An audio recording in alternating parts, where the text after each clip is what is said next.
In this video, we will continue with Introduction to Vectors.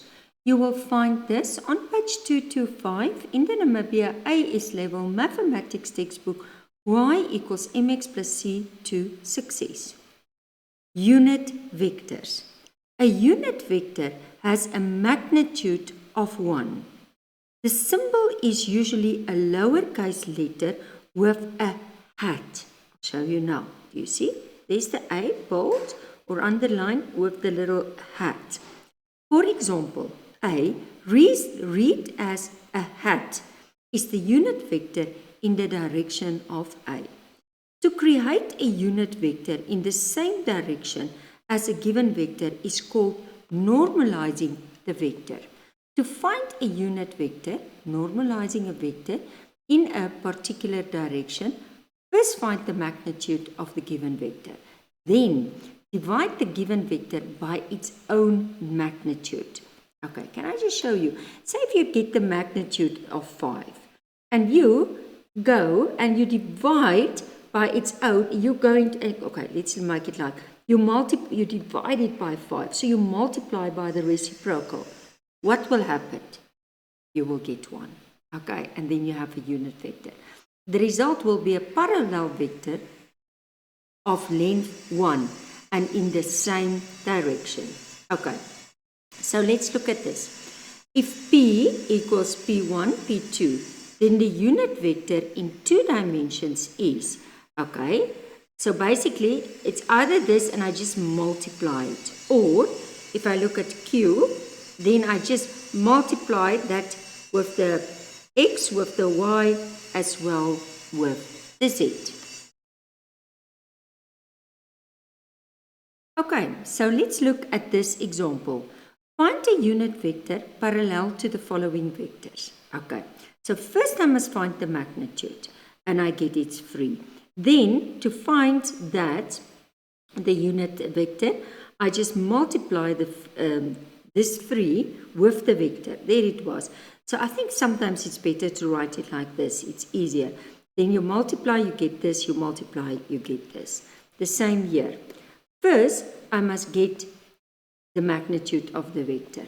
And then I multiply with the top, the middle, and the bottom. The X, the Y, and the Z. And this, if you work out this, then you will find that you get the magnitude of 1. Okay, I want you to stop the video. And I want you to do, we can do number A, just a two-dimensional one. And then we can do number C, a 3-dimensional one. Again, you can continue the video as soon as you are finished. Okay, let's start with number A. So it's A, and it's -3, and it's square root 7. Let's just, don't want to make -3 and square like this. It's not a fraction. Okay, so first we're going to get is we're first going to find the magnitude of A. So this is going to be -3 squared plus square root 7 squared. And that is going to be, okay, so if I'm going to go -3 times -3, I'm just going to get a 9 plus 7. Because the square root 7 times square root 7 is just 7. Maybe just finish off this. Okay, this is better. And then it's going to be, and I'm going to move it a little bit. I want to keep it in a row. And then I'm going to say it's the square root of 16, which is 4. And now, if I want to find that unit vector, okay, then I'm just going to say a quarter, and then it's -3 square root 7, and that is -3 over 4, and it is square root 7, and that will be the unit vector. Okay, and then the last one, number C. So number C is also C, and it's a 3-dimensional one, so 7, -2, -2. So let's first find the magnitude. So if I find the magnitude, it's 7 squared plus -2,